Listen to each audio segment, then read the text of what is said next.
So we're coming to you from Costa Rica with another episode. We are here in the building. We really didn't have much that we really wanted to talk about, but we'll touch on a few little things. What we gonna talk about today, man? The Costa Rican culture and traditions, and navigating the legalities while living in Costa Rica. Like border runs and stuff like that. Yep.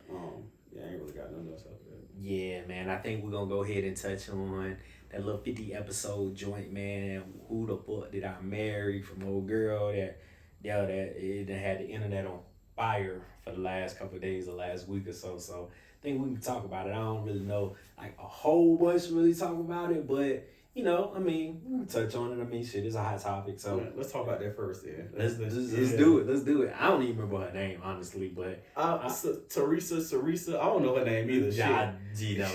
But yeah, man, that's crazy. Like how a dude can sit there and just be a pathological. I mean, he is the epitome of pathological liar, along with Donald Trump. But like, I mean, dude, he done had fake bank statements, and he done told a girl he gonna buy her a BMW, this big house, and just like he played ball and he just did all kinds of stuff. Like, I mean, dudes would embellish a little bit just to, just to impress a woman. Yeah, to impress a woman, but like his whole life was a lie.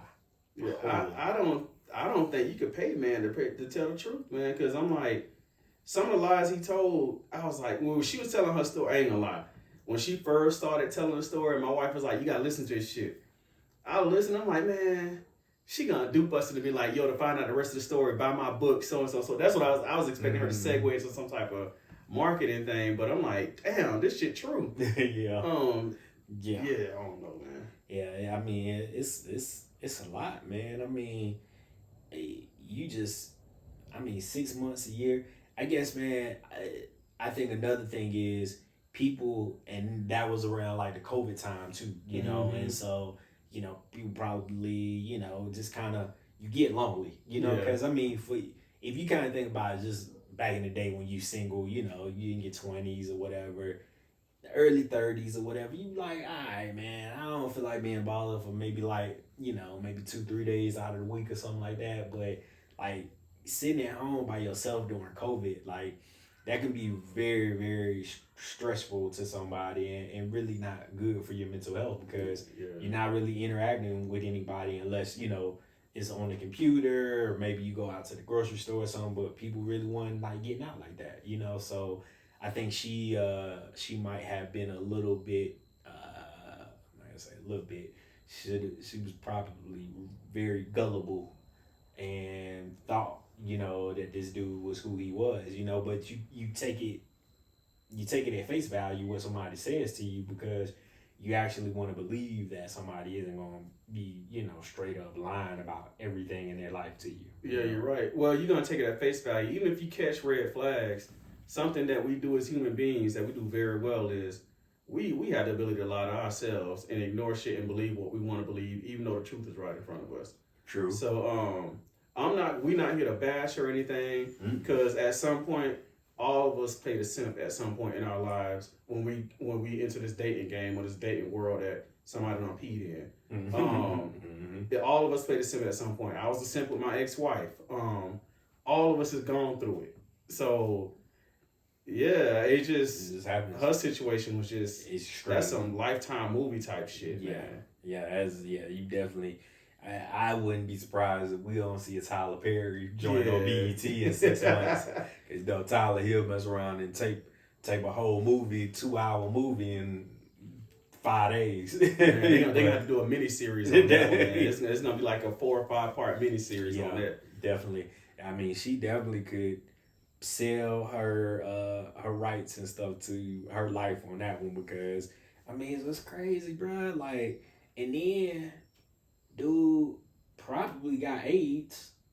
You think so? Because how all that weight he lost? Yeah, he was messing with the prostitutes because she caught him. Hitting up the prostitutes like, oh, I had a good time. And the chick was like, yo, like, you can hit raw if you, this the price for this the price for that, da da da da.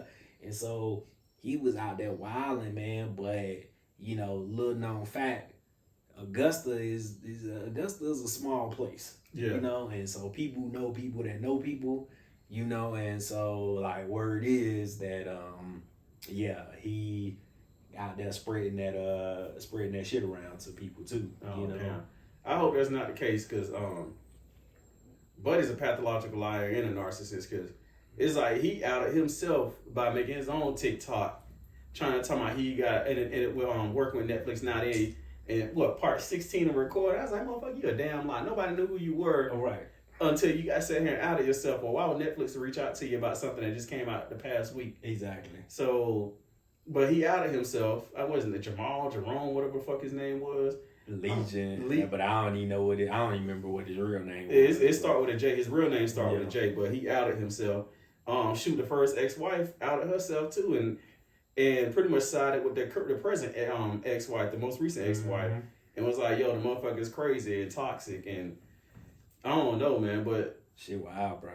That shit wild. I couldn't imagine her going through this, and like I said, we're not trying to bash her because like I didn't watch all of it, but I probably watched about a good 60% of it.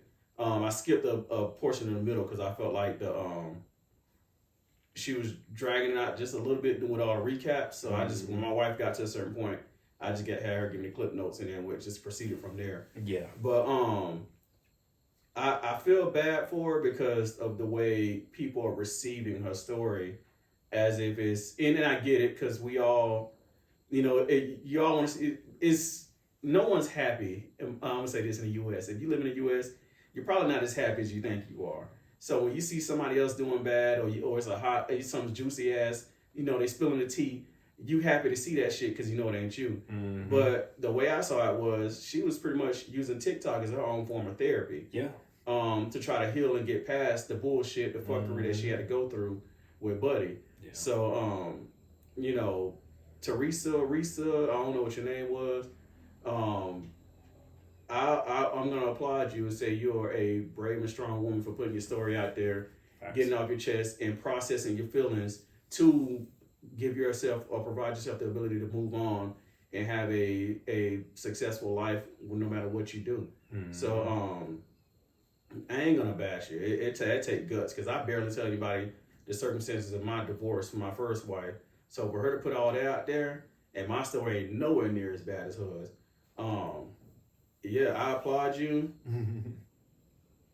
Good night, yeah. Man. It's crazy because the thing too, man, is like I was telling my wife, I was like, yo, like it got to be real because you saw a couple other like clips pop up with people talking about, oh, she stole my story or whatever. And it's like, bro, who wants to put this information out and not make it genuine and be their own? Because everybody know how the internet is. Like they gonna come at you hell and high water about something, about lies. But like you said, the ex-wife even verified the information that old girl was saying as well.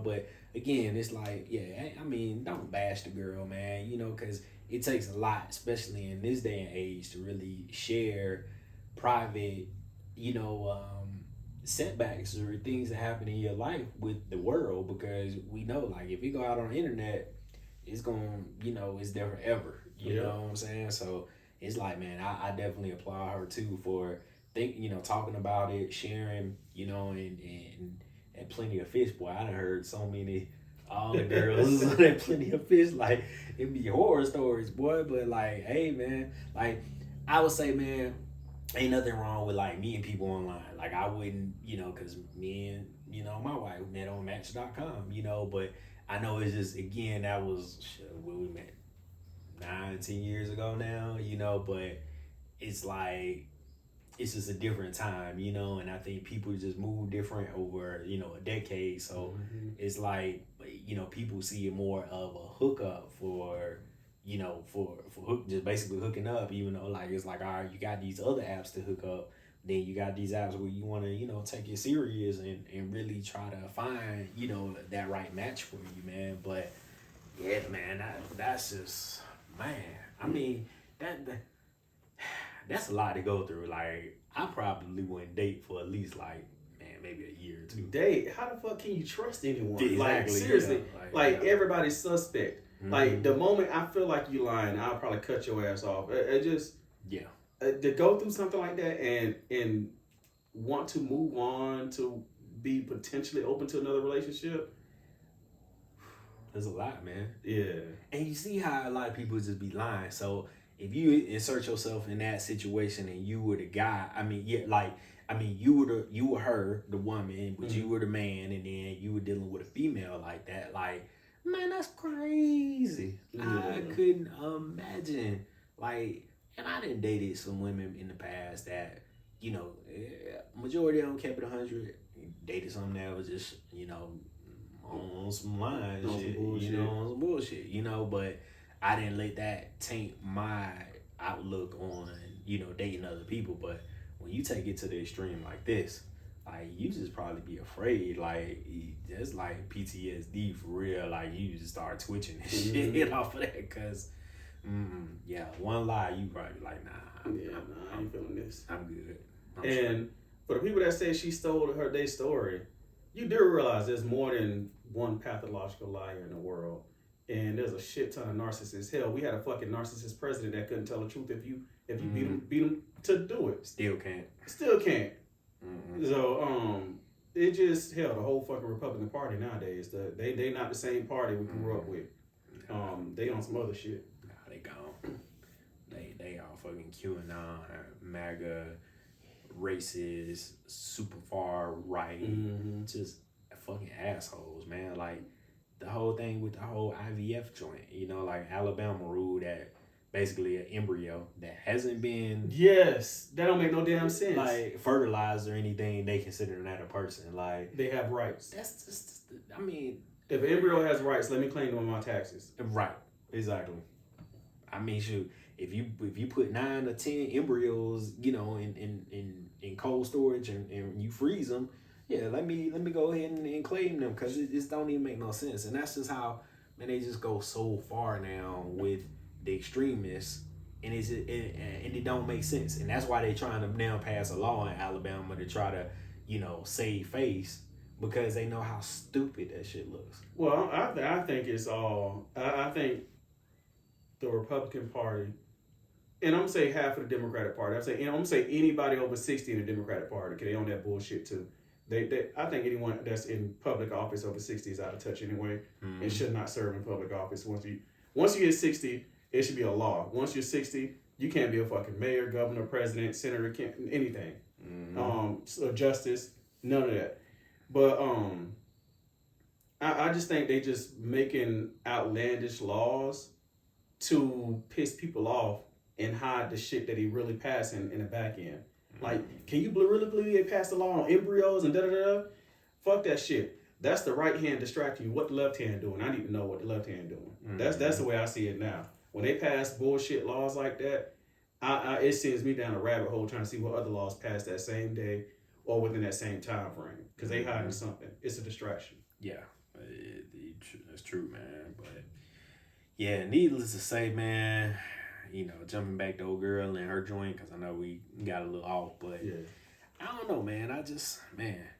I hope BMW, like we were talking earlier, I hope BMW come through.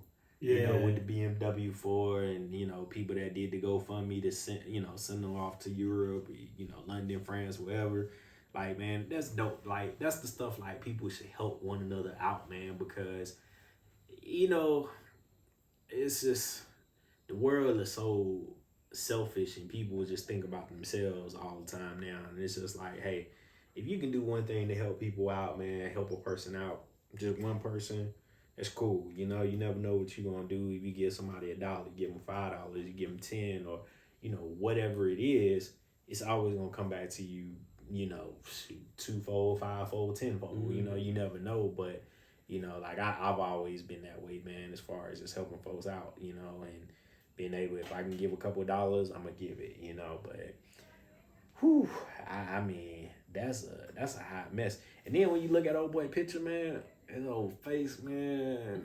I know I need to shave. I know I should have shaved earlier, but it's Sunday. So, but bro, like, he look like he got that shit. Like, he definitely look like he got that shit. Look, I'm gonna say this though. For a compulsive liar, that motherfucker must got the gift of gab, like a golden tongue or something, man. Because to get 3 women that we're aware of to marry you on that same fuck shit, and your whole family don't fuck with you. Family, yeah, friends, yeah, it's crazy, man. Like, oof.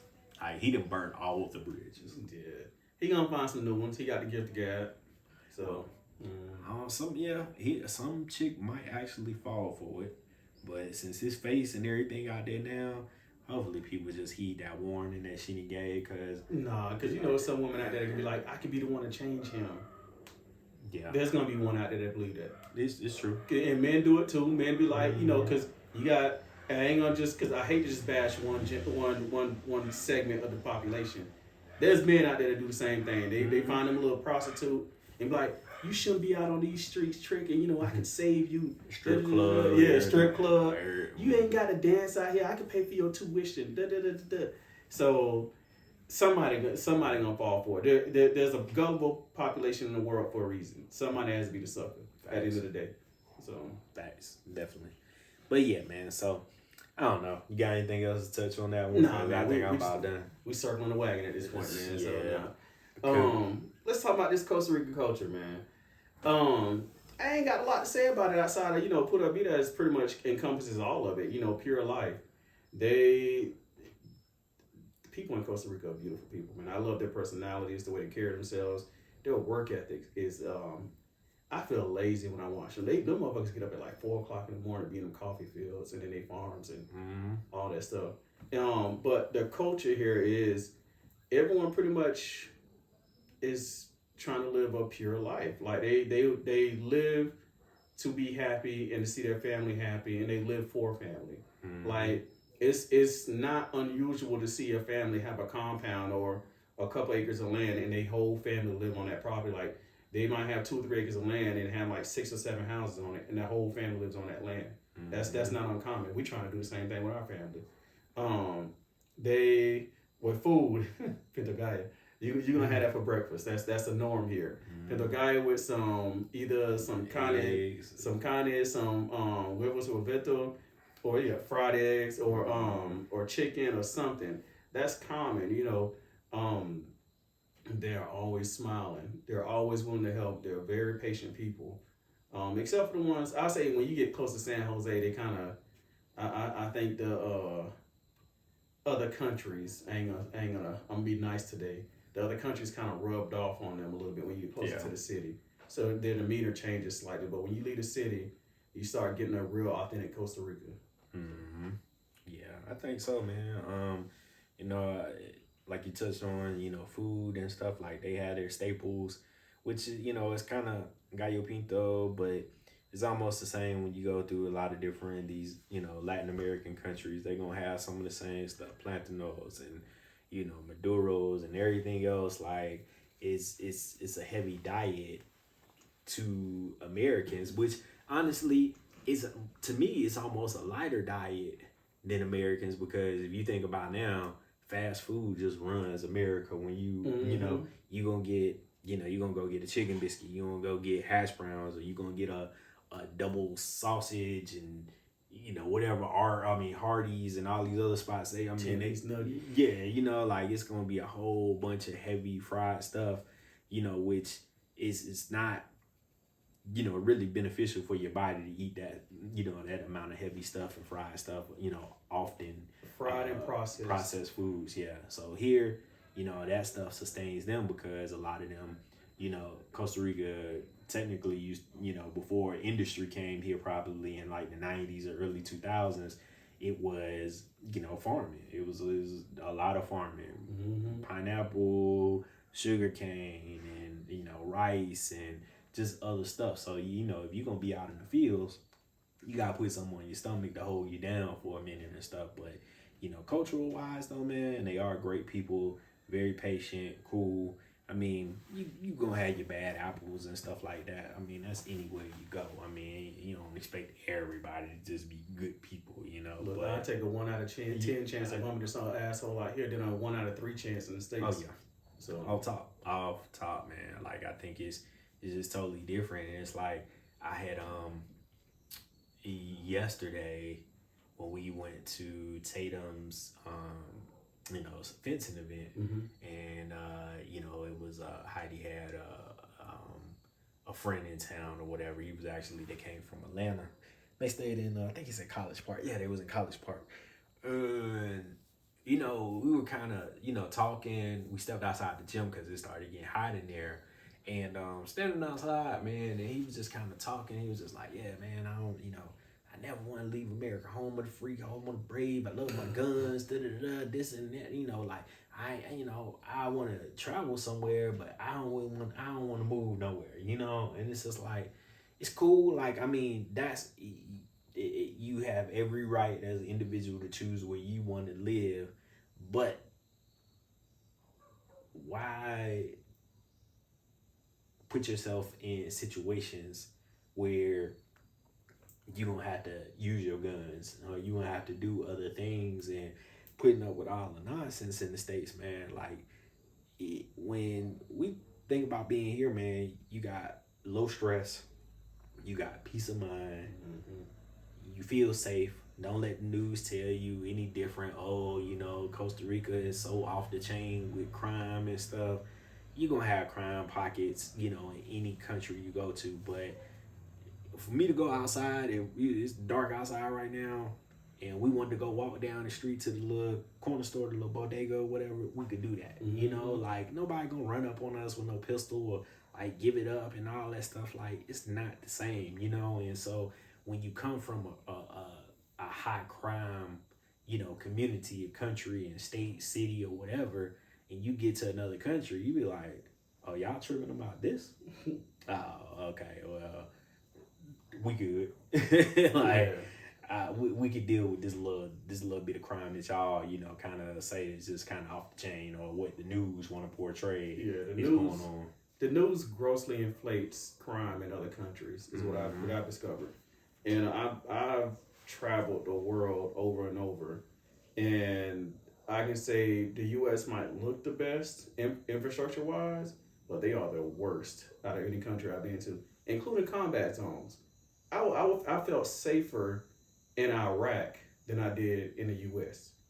Like when I came back to the U.S., and some of it might be from being in combat, but like I wouldn't go to Walmart until it was like 1, 2 o'clock in the morning when they were still open 24 hours. Yeah. Like I didn't want to be around people. I didn't trust people.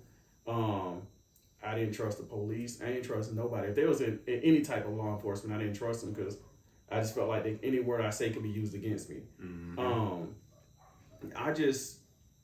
Even now when I go out to the States, when I get to the States, as soon as I touch the ground at the airport, I tell my godson, I don't have nobody else pick me up. I don't trust nobody. I have my godson pick me up in my truck, and I tell him go in and grab one of my pistols out the safe and put it in the truck with me with 2 magazines. I don't feel safe in the States. Here, I can walk around here 11, 12 o'clock at night with just my slides, some basketball shorts, and a t-shirt, and ain't nobody gonna fuck with me. It's like I can walk a mile or 2 down the road, go to the bar, have some drinks, walk home, and I ain't worried about nobody trying to rob me or no shit like that. If anything, they're gonna be worried about me making it home safe and probably offer me a ride home. So yeah, man. But yeah, I mean, Costa Rica is cool, man. Like again, we talk about it on for the last couple episodes since we started the podcast. But again, it's not like we just trying to make everybody come to Costa Rica, because again, we don't want all y'all niggas coming to Costa Rica. We really don't. Because some of y'all just don't fit in, and we've seen some people go back and they just didn't have a plan in place all the way, but also some people just don't really understand just being, and they so used to having things just, you gotta go, and always be moving, and they just really just don't understand of just sitting still, just chilling, slow down, and just enjoy life, man, because it's not the rat race, that's man-made. The 5-day work week, man-made. Now I saw in Europe, I actually read an article that they were testing with a lot of different corporations the 4-day work week. And I think they said maybe like 50 or 60% of the companies that were in this pilot program, decided to go ahead and keep it. But again, I mean, if you only working 4 days, are you doing 4x10s? Are you doing, are you doing your straight 8 hours? Are they giving you the same pay? Did your pay drop? Like it's just different things as far as like I worked a 4x10 before, and I liked it because I had that extra day off and stuff. So having an extra really, because if you think about working, you really at work for like 9 hours, nine and a half hours out of the day, because you're gonna get hour break or whatever. So you down to 8 hours, but really you still there for 9 hours. So if you just gonna work 10, just an extra hour, it just really makes sense. You know what I'm saying? Just to go ahead and do it, just to have that. But they said they found that everybody enjoyed that because work-life balance was better. People were a lot more motivated, and they actually retained more employees that didn't leave as well. But the crazy thing is, the 5-day work week is not how corporate America started. That was something that was introduced by, I don't know if it was Ford or by one of the manufacturing plants, where they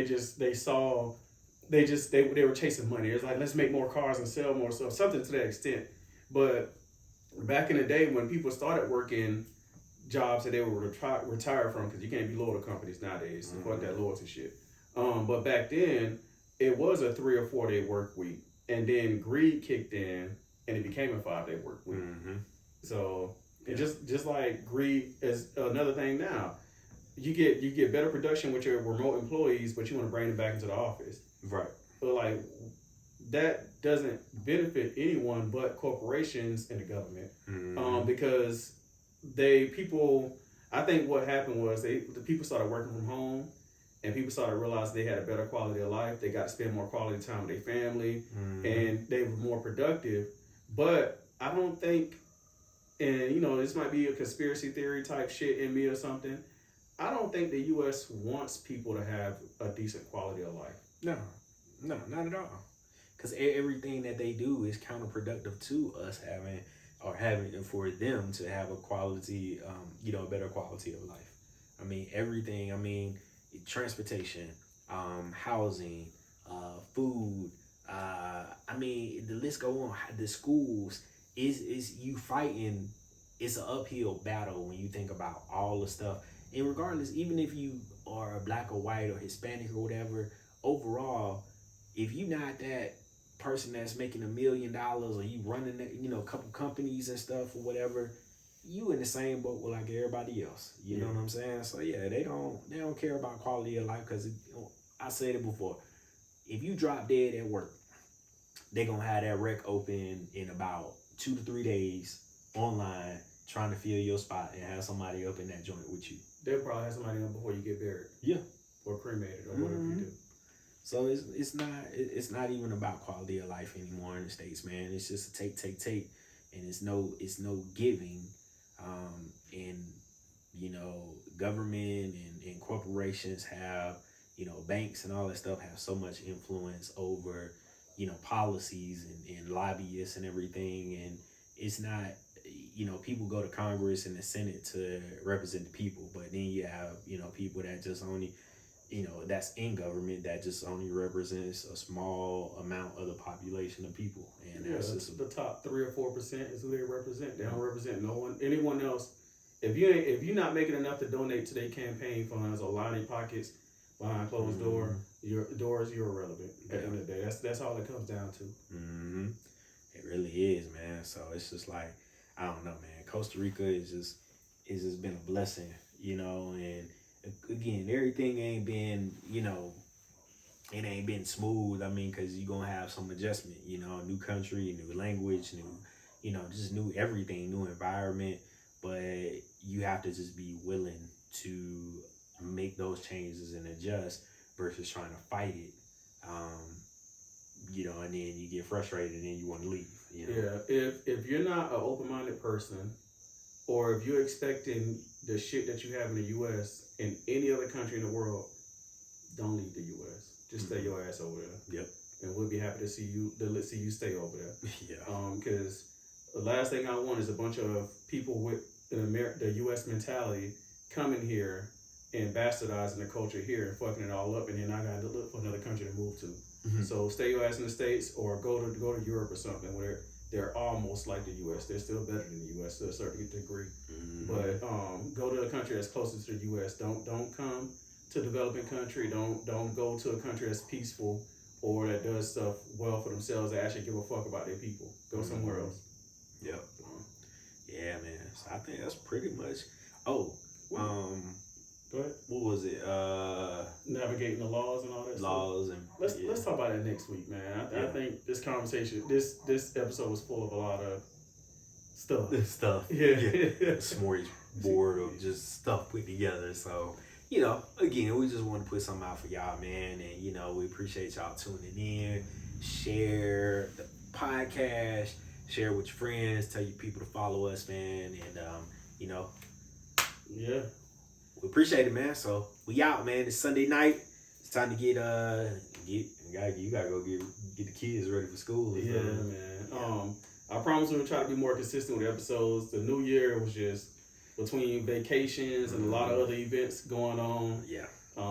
It was difficult to maintain a weekly release. So, but we'll do our best to get back on schedule. Yeah. And thank you for joining us. Please like, share, subscribe, and follow on Facebook, Instagram, YouTube, Apple Podcasts, and Spotify Podcasts. Yeah. So we out. Holla.